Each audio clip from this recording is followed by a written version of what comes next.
Bill ಇವತ್ತು ಲೋಕಸಭೆಯಲ್ಲಿ ಮಂಡನೆ ಆಗ್ತಿದೆ. ಸಾಕಷ್ಟು ವಿರೋಧಗಳು ಕೂಡ ಕೇಳಿ ಬರ್ತಾ ಇದೆ. ವಿರೋಧದ ನಡುವೆ ಈಗ ಮತ್ತೊಂದು ಮಹತ್ವದ ಹೆಜ್ಜೆಯನ್ನು ಬಿಜೆಪಿ ಸರ್ಕಾರ ಇಡಕ್ಕೆ ಹೊರಟಿದೆ. ಏನ್ ಹೇಳ್ತಾರೆ? ಭಾರತೀಯ ಜನತಾ ಪಾರ್ಟಿ ಮತ್ತು NDA ನೇತೃತ್ವದ ಸರ್ಕಾರ ಕೇಂದ್ರದಲ್ಲಿ ಅಧಿಕಾರಕ್ಕೆ ಬಂದ ಮೇಲೆ ಬಹಳಷ್ಟು ಕಾನೂನುಗಳಲ್ಲಿ ರಿಫಾರ್ಮ್ಸ್ ಮಾಡ್ತಾ ಇದೆ. ಈಗ ಕ್ರಿಮಿನಲ್ ಪ್ರೊಸೀಜರ್ ಕೋಡ್ ಇರ್ಬೋದು ಮತ್ತು IPC ಇರ್ಬೋದು, ಅದರಲ್ಲಿ ಬದಲಾವಣೆ ತರುವಂಥ ಕೆಲಸ. ಇವತ್ತು ಇನ್ಕಮ್ ಟ್ಯಾಕ್ಸ್ ಆ್ಯಕ್ಟ್ ಭಾಳ ವರ್ಷದಿಂದ ಒಂದು ಬದಲಾವಣೆ ಆಗಬೇಕಂತಿತ್ತು, ಅದನ್ನು ಮಾಡುವಂಥ ಕೆಲಸ ಇವತ್ತು ನಡೀತಾ ಇದೆ. ಮತ್ತು ಅದರ ಜೊತೆಗೆ ವಕ್ಫ್ ಆ್ಯಕ್ಟ್ ಏನಿದೆ ಅಲ್ಲ, ಭಾಳ ಒಂದು ಹಳೆಯ ಕಾನೂನು. ಮತ್ತು ಅದರ ಜೊತೆಗೆ ಇವತ್ತೇನೋ UPA ಸರ್ಕಾರ ಇದ್ದಾಗ ಆ ವಕ್ಫ್ ಕಾನೂನಿಗೆ ಏನೊಂದು ತಿದ್ದುಪಡಿಯನ್ನು ತೊಗೊಂಬಂದರು. ಮತ್ತು ಏನು ಅದರದ್ದು ಪರಿಣಾಮ ಏನಿದೆ, ಬಹುಶಃ ಅದರ ನೆಗೆಟಿವ್ ಇಂಪ್ಯಾಕ್ಟ್ ಭಾಳ ಆಗಿದೆ. ಒಂದು ಹೇಳ್ತೀನಿ, ಯಾವುದೇ ಪ್ರಾಪರ್ಟಿಯಿಂದ ಇದು ವಕ್ಫ್ ಅಂತ ಹೇಳಿ ಅವ್ರು ಕನ್ಸಿಡರ್ ಮಾಡಿದ್ರೆ ಅದನ್ನ ಡಿಕ್ಲೇರ್ ಮಾಡಿಬಿಡ್ತಾರೆ ಇಮಿಡಿಯೇಟ್ಲಿ. ಎಷ್ಟರವರೆಗೆ ಅಂತಂದರೆ, ಇವತ್ತು ಅಲ್ಲೇನೋ ಸರ್ವೆ ಕಮಿಷನರ್ ಅಂತಿದ್ದಾರೆ, ಆಮೇಲೆ ಅವರೇನು ನಿರ್ಧಾರಗಳನ್ನು ಮಾಡ್ತಾರೆ, ಆ ನಿರ್ಧಾರಕ್ಕೆ ಅಪೀಲ್ ಇಲ್ಲ. ಆಮೇಲೆ ಅದು ಒಂದೇ ಒಂದು ಟ್ರಿಬ್ಯುನಲ್ ಅನ್ನುವಂಥದ್ದಿದೆ. ಟ್ರಿಬ್ಯುನಲ್ ಯಾವುದೇ ಒಂದು ಪ್ರಾಪರ್ಟಿ ಬಗ್ಗೆ ಡಿಸ್ಪ್ಯೂಟು, ಇದು ವಕ್ಫ್ ಪ್ರಾಪರ್ಟಿ ಹೌದು ಅಲ್ಲೋ ಅನ್ನುವಂಥದ್ದು ನಿರ್ಧಾರ ಒಂದ್ಸಲ ಅದು ಮಾಡಿದ ಮೇಲೆ ಆ ಟ್ರಿಬ್ಯುನಲ್ ಏನೊಂದು ಆಜ್ಞೆ ಮಾಡ್ತಾರೆ, ಇದು ಎಸ್ ಆರ್ ನೋ, ಅವರು ತಪ್ಪಾದಂಥ ನಿರ್ಧಾರ ಮಾಡಲಿ ಮತ್ತೊಂದು ಮಾಡಲಿ, that is order is final. ಅದ್ರ ಮುಂದೆ ಯಾವುದೇ ಕೋರ್ಟ್ನಲ್ಲಿ, ಯಾವುದೇ ಸಿವಿಲ್ ಕೋರ್ಟ್ನಲ್ಲಿ ಅದನ್ನು ಚಾಲೆಂಜ್ ಮಾಡಲಿಕ್ಕೆ ಬರೋದಿಲ್ಲ. ಇವನ್ ಹೈಕೋರ್ಟಿಗೆ ಹೋಗ್ಲಿಕ್ಕೂ ಸಾಧ್ಯ ಇಲ್ಲ. ಆ ರೀತಿಯಾದಂಥ ಒಂದು ಸ್ಟ್ರಿಕ್ಟ್ ಕಾನೂನು ವಕ್ಫ್ದಲ್ಲಿದೆ. ಹೀಗಾಗಿ ಇದನ್ನು ಬದಲಾವಣೆ ತರುವಂಥ ಕೆಲಸ. ಮತ್ತು ಯಾವುದೇ ಪ್ರಾಪರ್ಟಿನ ಒಂದು ಸರ್ವೆ ಮಾಡಿದಂಗೆ ಮಾಡಿ ಇದು ವಕ್ಫ್ ಪ್ರಾಪರ್ಟಿ ಅಂತ ಡಿಕ್ಲೇರ್ ಮಾಡಿದರೆ ದಟ್ ಈಸ್ ಫೈನಲ್. ಸೆಕ್ಷನ್ 40 ಇದೆ.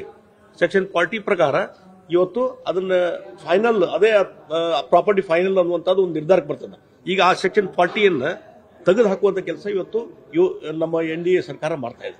ಇದು ಬಹಳ ಮಹತ್ವದ ಬದಲಾವಣೆ. ಯಾಕಂದ್ರೆ ಆಲ್ಮೋಸ್ಟ್ ಇವತ್ತು ಇಡೀ ರಾಷ್ಟ್ರದಲ್ಲಿ ಡಿಫೆನ್ಸ್ ಲ್ಯಾಂಡ್ ಬಿಟ್ರೆ ಅತಿ ಹೆಚ್ಚು, ರೈಲ್ವೆ ಲ್ಯಾಂಡ್ ಅನ್ನ ಬಿಟ್ರೆ ಅತಿ ಹೆಚ್ಚು ಓನರ್ಶಿಪ್ ಇರುವಂತ ಲ್ಯಾಂಡ್ಸ್ ಇಡೀ ದೇಶದಲ್ಲಿ ಯಾವುದಾದ್ರೂ ಇದ್ರೆ ವಕ್ಫ್ ಇದೆ, ವಕ್ಫ್ ಪ್ರಾಪರ್ಟೀಸ್ ಅದಾವೆ. ಅಂದ್ರೆ third largest owner of the entire nation of the lands, highest defence ಮತ್ತು ರೈಲ್ವೆ ಬಿಟ್ಟ ನಂತರ. ಹೀಗಾಗಿ ಇವತ್ತು ಈ ರೀತಿ ಆಗ್ಲಿಕ್ಕೆ ಕಾರಣ ಏನು, ಅದು ಬಹಳ ಮುಖ್ಯವಾದಂಥದ್ದು. ಅದಕ್ಕಾಗಿ ಕೆಲವೊಂದು ಬದಲಾವಣೆ ತರುವಂಥದ್ದು ಮತ್ತು ಅಡ್ಮಿನಿಸ್ಟ್ರೇಷನ್ದಲ್ಲಿ ಸುಧಾರಣೆ ತರುವಂಥದ್ದು ಮತ್ತು ಬೋರ್ಡು ಮತ್ತೊಂದು ರಿಪ್ರೆಸೆಂಟೇಷನ್ ಕೇವಲ ಮುಸ್ಲಿಮರಿಗೆ ಮಾತ್ರ ರಿಪ್ರೆಸೆಂಟೇಷನ್ ಇತ್ತು, ಅಂತ ತೆಗೆದು ಹಾಕಿ ಇವತ್ತು ನಾನ್ ಮುಸ್ಲಿಮ್ಸ್ಗೂ ಇನ್ವಾಲ್ವ್ ಮಾಡುವಂಥದ್ದು ಮತ್ತು ಮುಸ್ಲಿಂ ಮಹಿಳೆಯರಿಗೆ ಅಲ್ಲಿ ಪ್ರಾತಿನಿಧ್ಯ ಇರಲಿಲ್ಲ, ಆ ಪ್ರಾತಿನಿಧ್ಯ ಕೊಡುವಂಥ ಕೆಲಸ ಈ ಒಂದು ಹೊಸ ಕಾನೂನು ಪ್ರಕಾರ ಆಗ್ತದೆ. ಅಷ್ಟೇ ಅಲ್ಲ, ಈ ಅಡ್ಮಿನಿಸ್ಟ್ರೇಷನ್ ಸುಧಾರಣೆ ಸಲುವಾಗಿ ಡಿಜಿಟೇಷನ್ ಮತ್ತೊಂದು ಹೊಸದಾಗಿ ರಿಫಾರ್ಮ್ಸ್ ಮಾಡುವಂಥದ್ದು ಅದು ಕೆಲಸ ಆಗ್ತದೆ. ಹೀಗಾಗಿ ಇದನ್ನು ನಿಜವಾಗಿ ಇವತ್ತು ಯಾರು UPAದವರು ಮತ್ತು ಇಂಡಿಯಾ ಒಕ್ಕೂಟ ಅಂತಿದೆಯಲ್ಲ, ಇದನ್ನು ಕೇವಲ ವೋಟ್ ಬ್ಯಾಂಕ್ ಸಲುವಾಗಿ ಅಪೋಸ್ ಮಾಡ್ತಾ ಇದ್ದಾರೆ. ಅದರಲ್ಲಿ ಇರುವಂಥ ರಿಫಾರ್ಮ್ಸ್ ಇವತ್ತು ಡಾಕ್ಟರ್ ಸಾಚಾರ್ ಅಂತ ಒಂದು ರಿಪೋರ್ಟ್ ಇವತ್ತು ಯಾರು ಕಾಂಗ್ರೆಸ್ UPA ಸರ್ಕಾರ ಇದ್ದಾಗಲೇ ನೇಮಕ ಮಾಡಿದಂಥದ್ದು ಡಾಕ್ಟರ್ ಸಾಚಾರ್ ಅವರ ರಿಪೋರ್ಟ್. ಅವರು ವರದಿಯಲ್ಲಿ ಸಹಿತ ಇದ್ರ ಬಗ್ಗೆ ಬಹಳಷ್ಟು ಚಿಂತನೆ ಆಗಿದೆ, ಡಿಸ್ಕಷನ್ ಆಗಿದೆ. ಹೀಗಾಗಿ ಸಾಚಾರ ವರದಿಯನ್ನು ಇವರು ತೆಗೆದು ನೋಡ್ಲಿ, ಅವ್ರಿಗೆ ಗೊತ್ತಾಗ್ತದೆ ಏನು ಅನ್ನುವಂಥದ್ದು. ಈ ಸಾಚಾರ ವರದಿ ಅವರೇ ನೇಮಕ ಮಾಡಿದಂಥದ್ದನ್ನ ಅವರು ಅದನ್ನ ಇವತ್ತು ಬದಲಾವಣೆ ಮಾಡಲಿಕ್ಕೆ NDA ಸರ್ಕಾರ ಹೊಂಟ್ರೆ ಅದನ್ನ ಅಪೋಸ್ ಮಾಡುವಂತ ಕೆಲಸ ಇವತ್ತು ಮಾಡಿದ್ರು. ಅಂದ್ರೆ ಸಾಚಾರ ಕಮಿಟಿ ವರದಿಯನ್ನು ಸಹಿತ ಇಂಪ್ಲಿಮೆಂಟ್ ಮಾಡ್ಲಿಕ್ಕೆ ಆಗ್ಲಿಲ್ಲ ಇವರಿಗೆ. ಅದನ್ನ ಇಂಪ್ಲಿಮೆಂಟ್ ಮಾಡುವಂತ ಕೆಲಸ ಇವತ್ತು ಯಾರಿಂದ ಆದ್ರೆ ಅದು ಬಿಜೆಪಿ ಸರ್ಕಾರದಿಂದ NDA ಸರ್ಕಾರದಿಂದ ಆಗ್ತದೆ. ಹೀಗಾಗಿ ಇನ್ನ ಅಪೋಸ್ ಮಾಡುವಂತ ಪ್ರಶ್ನೆ ಯಾವುದೂ ಇಲ್ಲ. ಅದಕ್ಕಾಗಿ ನಾನು ಹೇಳ್ತೀನಿ, ಒಂದು ಇಡೀ ದೇಶದ ವ್ಯವಸ್ಥೆ ಸುಧಾರಣೆ ಸಲುವಾಗಿ ನೀವೇನು ಸೆಕ್ಯುಲರ್ ಅಂತಿರಲ್ಲ, ಅದಕ್ಕೆ ಒಂದು ರೀತಿ ಪೂರಕವಾಗಿ ಈ ಹೊಸ ಅಮೆಂಡೆಡ್ ವಕ್ಫ್ ಆಕ್ಟ್ ಇದೆ, ಅದನ್ನ ಸ್ವಾಗತ ಮಾಡಬೇಕು ಮತ್ತು ಅದನ್ನ ಪಾಸ್ ಮಾಡಲಿಕ್ಕೆ ಸಹಕಾರ ಕೊಡಬೇಕು ಅನ್ನುವಂಥ ಒತ್ತಾಯ ಮಾಡ್ತೀನಿ. ಕೇವಲ ವೋಟ್ ಬ್ಯಾಂಕ್ ರಾಜಕಾರಣ ಸಲುವಾಗಿ ಅಪೋಸ್ ಮಾಡುವಂತ ಕೆಲಸ ದೇಶದಲ್ಲಿ ನಡೀತಾ ಇದೆ. ಅದಕ್ಕಾಗಿ ಇವತ್ತು ಪ್ರತಿಪಕ್ಷಗಳಿಗೆ ಯಾವುದೇ ಇಶ್ಯೂಗಳಿಲ್ಲ ಮೋದಿಯವರ ವಿರುದ್ಧ ಘೋಷಣೆ ಮಾಡಲಿಕ್ಕೆ ಅಥವಾ ಕ್ರಿಟಿಸೈಸ್ ಮಾಡಲಿಕ್ಕೆ. ಈ ರೀತಿ ವಕ್ಫ್ ಪ್ರಾಪರ್ಟಿ ವಕ್ಫ್ ಆಕ್ಟ್ ಅನ್ನ ಬದಲಾವಣೆ ಮಾಡುವಂತದನ್ನ ಸಮಗ್ರವಾಗಿ ಅದನ್ನ ಬೆಂಬಲ ಕೊಡಬೇಕು ಅನ್ನುವಂಥದ್ದನ್ನ ನಾನು ಒತ್ತಾಯ ಮಾಡ್ತೇನೆ. ಈಗ ಆರೋಪ ಏನಂದ್ರೆ JPC ಕಮಿಟಿಲಿ ಇದ್ದಾಗ ವಿರೋಧ ಪಕ್ಷದ ನಾಯಕರ ಅಭಿಪ್ರಾಯಗಳನ್ನ ಕನ್ಸಿಡರ್ ಮಾಡಲಿಲ್ಲ ಅನ್ನುವಂಥದ್ದು.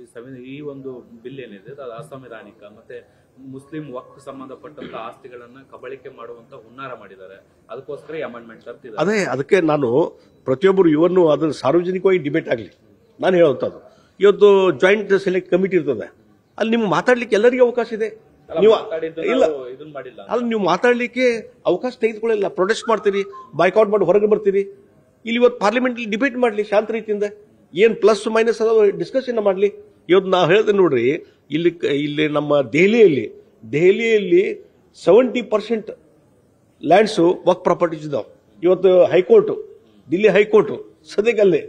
ಹೀಗಾಗಿ ಸೆಂಟ್ರಲ್ ವಿಸ್ಟಾ ಅಂತ ಏನಿದೆಯಲ್ಲ ಹೊಸದಾಗಿ ಈಗ ಒಂದು ರಿನೋವೇಟ್ ಮಾಡಿದ್ರಲ್ಲ, ಅದು ಸಹಿತ ಅದು ಪ್ರಾಪರ್ಟಿ ಬಿಲಾಂಗ್ ಟು ವಕ್ಫ್. ಹಿಂದೆ ಮತ್ತೆ ಸರ್ಕಾರ ವಾಪಸ್ ತಗೊಂಡ್ರು. ಆದ್ರೆ ಮೊದಲು ಏನು ಮೊಘಲರ ಕಾಲದಿಂದ ಇಲ್ಲಿವರೆಗೆ ಬಂತಲ್ಲ, ಸುಮಾರು 200-300 ವರ್ಷದ ಇತಿಹಾಸ ತೆಗೆದು ನೋಡಿದ್ರೆ ದಿಲ್ಲಿಯಲ್ಲಿರುವಂತಹ ಲ್ಯಾಂಡ್ಸ್ ಆಲ್ಮೋಸ್ಟ್ 70% ವರ್ಕ್ ಪ್ರಾಪರ್ಟಿ ಇರುವಂತದ್ದು. ಹೀಗಾಗಿ ಈ ರೀತಿ ಎಲ್ಲ ಪ್ರಮಾಣದ ಹಿಂದೂಗಳದ್ದು ಇವತ್ತು ಕರ್ನಾಟಕದಲ್ಲಿ ಏನಾಯ್ತು, ಯಾರೋ ಒಬ್ಬ ರೈತ ಅವನ ಜಮೀನಿಗೂ ಸದ್ಯಕ್ಕೆ ವರ್ಕ್ ಪ್ರಾಪರ್ಟಿ ಹೆಸರು ಹಚ್ಚುವಂತದ್ದು, ಅವ್ರಿಗೇನು ಸಂಬಂಧ ಇಲ್ಲ. ಅದನ್ನ ಹೆಂಗೆ ನೀವು ಕ್ಲೇಮ್ ಮಾಡ್ತೀರಿ? ಈಗ ಕ್ಲೇಮ್ ಮಾಡಕ್ ಹೋದ್ರೆ ಯಾವುದೋ ಅಪೀಲ್ ಇಲ್ಲ, ಏನಿಲ್ಲ, ಚಾಲೆಂಜ್ ಮಾಡಕ್ ಬರುದಿಲ್ಲ. ನೀವು ಒಂದ್ಸಲ ರೆಕಾರ್ಡ್ ಆಫ್ ರೈಟ್ಸ್ ಎಂಟ್ರಿ ಮಾಡಿದ್ರೆ ಈ ರೀತಿ ಇರುವಂತದನ್ನ ಇದನ್ನ ಬದಲಾವಣೆ ಮಾಡಬಾರ್ದು ಅಂತಂದ್ರೆ, ಹಾಗಾದ್ರೆ ಯಾರ ಹಿತಾಸಕ್ತಿ ನೋಡ್ತಾರೆ? ನಾವು ಒಂದು ಹೇಳ್ತೀನಿ, ಹಿಂದೆ ಬ್ರಿಟಿಷರ ಟೈಮ್ದಲ್ಲಿ ಏನೋ ಒಂದು ಸ್ವಾತಂತ್ರ್ಯ ಸಿಕ್ತು ನಮಗೆ ಬ್ರಿಟಿಷರಿಂದ. ಆ ಸಂದರ್ಭದಲ್ಲಿ ಪಾಕಿಸ್ತಾನ ಮತ್ತು ಇಂಡಿಯಾ, ಭಾರತ ದೇಶ ಡಿವೈಡ್ ಆಯ್ತು. ಅವಾಗ ಇಲ್ಲಿದ್ದಂತ ಯಾರು ಮುಸಲ್ಮಾನರು ಅಲ್ಲಿ ಹೋಗ್ಬೇಕಾಯ್ತು ಪಾಕಿಸ್ತಾನಕ್ಕೆ. ಪಾಕಿಸ್ತಾನದಲ್ಲಿದ್ದಂತ ಹಿಂದೂಗಳು ಇಲ್ಲಿ ಬಂದ್ರು. ಅಲ್ಲೇನು ಪಾಕಿಸ್ತಾನದಲ್ಲಿ ಏನು ಪ್ರಾಪರ್ಟೀಸ್ ಇದ್ವು ಅವನ್ನೆಲ್ಲ ವಕ್ಫ್ ಅಂತ ಮಾಡಿದ್ರು. ಅಲ್ಲ ಅವನ್ನೆಲ್ಲ ತಮ್ಮ ಸರ್ಕಾರಕ್ಕೆ ತಗೊಂಡ್ಬಿಟ್ರು. ಇಲ್ಲಿ ಮುಸಲ್ಮಾನರು ಇಲ್ಲಿ ಏನು ಹೋದ್ರಲ್ಲ, ಇಲ್ಲೇನು ಪಾಕಿಸ್ತಾನಕ್ಕೆ ಹೋದ್ರು, ಇಲ್ಲಿಯವರು ಆ ಎಲ್ಲ ಪ್ರಾಪರ್ಟಿನ ವಕ್ಫ್ ಅಂತ ಡಿಕ್ಲೇರ್ ಮಾಡಿದ್ರು. ಅವ್ರು ಸರ್ಕಾರ ತೆಗೆದುಕೊಳ್ಬೇಕಾಗಿತ್ತು, ಯಾಕೆ ತಗೊಳ್ಳಿಲ್ಲ? ಈಗ ಮತ್ತೆ ಎಷ್ಟೋ ಮುಸ್ಲಿಂ ರಾಷ್ಟ್ರಗಳಲ್ಲಿ ಸದ್ಯಕ್ಕೆ ಈ ಕಾನೂನು ಇಲ್ಲ. ಎಷ್ಟೋ ಮುಸ್ಲಿಂ ರಾಷ್ಟ್ರಗಳಲ್ಲಿ 7-8 ಪ್ರಮುಖವಾದಂತಹ ಮುಸ್ಲಿಂ ರಾಷ್ಟ್ರಗಳಲ್ಲಿ ಈ ವಕ್ಫ್ ಅನ್ನುವಂಥದ್ದು ಇಲ್ಲವೇ ಇಲ್ಲ. ಭಾರತ ದೇಶದಲ್ಲಿ ಯಾಕೆ ಅನ್ನುವಂಥ ಪ್ರಶ್ನೆ ಬರ್ತದೆ. ನಿಜವಾಗಿ ಹೇಳ್ಬೇಕಂದ್ರೆ ನನ್ನ ಪ್ರಕಾರ ಈ ವಕ್ಫ್ ಕಾನೂನ ತೆಗೆದು ಹಾಕಬೇಕು. ಅದೇ ದೊಡ್ಡದಾದಂತಹ ಒಂದು ಕ್ರಾಂತಿಕಾರಿ ಬದಲಾವಣೆ. ಹೀಗಾಗಿ ಒಂದಿಷ್ಟು ಈ ಸೆಕ್ಷನ್ 40 ಅದನ್ನು ತೆಗೆದು ಹಾಕುವಂಥದ್ದು ಮತ್ತು ಇವನ್ ನಾನ್ ಮುಸ್ಲಿಮ್ಸ್ಗೂ ರಿಪ್ರೆಸೆಂಟೇಷನ್ ಕೊಡುವಂಥದ್ದು, ಇವೆಲ್ಲ ಒಂದು ಸುಧಾರಣೆ ಮಾಡುವಂಥ ದಿಕ್ಕಿನಲ್ಲಿ. ಇಲ್ಲದ್ರೆ ಹಿಂದೂಗಳ ಪ್ರಾಪರ್ಟಿ, ಹಿಂದೂ ದೇವಸ್ಥಾನಗಳನ್ನ ಎಲ್ಲವನ್ನೂ ವಕ್ಫ್ ಅಂತ ಡಿಕ್ಲೇರ್ ಮಾಡುವಂತ ಪರಿಸ್ಥಿತಿ ನಿರ್ಮಾಣ ಆಗಿದೆ. ಮತ್ತು ಈಗಾಗಲೇ ಎಷ್ಟೋ ಡಿಕ್ಲೇರ್ ಆಗಿದ್ದಾವೆ, ಅದು ವಾಪಸ್ ಮಾಡಲಿಕ್ಕೆ ಎಷ್ಟೋ ಡಿಸ್ಪ್ಯೂಟ್ ಆಗಿದ್ದಾವೆ. ಅದಕ್ಕೆ ಒಂದು ಅಂತಿಮವಾದಂತ ಅದಕ್ಕೆ ಒಂದು ನಿಯಂತ್ರಣ ಮಾಡಲಿಕ್ಕೆ ಈ ವಕ್ಫ್ ಕಾನೂನು ಬಂದಿದೆ. ನ್ಯೂಸ್ ಫಸ್ಟ್ ನಿರ್ಭೀತಿಯಿಂದ ನಿಮ್ಮ ಪರವಾಗಿ.